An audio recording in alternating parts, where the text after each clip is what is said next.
revisions are actually kind of a pet peeve.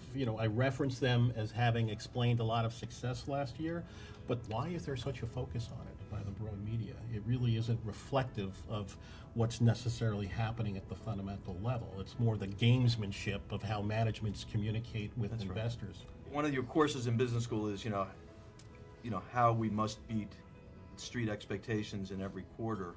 Yeah, I mean, one thing that we talk about in our team is that the year 5 earnings estimate is really just as important, if not a lot more important, than the quarter 1 earnings estimate, right? That's ultimately what's really going to drive the value in the company, and you need to spend more time trying to get that right, probably than you do getting the quarter 1 right. Quarter 1 will explain the near-term volatility in the market, but when you really want to drive long-term value creation in your portfolio, you do need to look a little further down the road.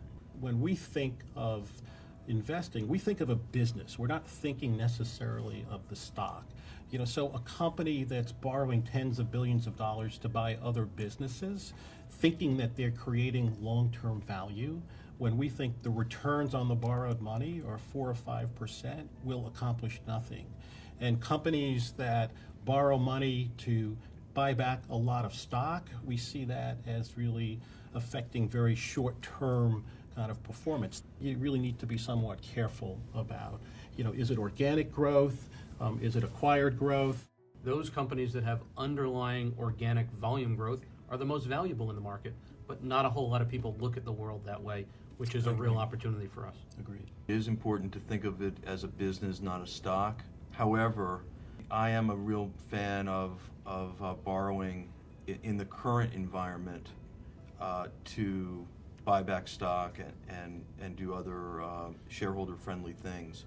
We are seeing many blue-chip U.S. companies raising their debt to EBITDA, but still staying within conservative ranges. I would agree with you. When a company with a great model that's executing is buying back some stock and it's supplementing a strategy that kind of looks to kind of grow the business, I have no problem with that.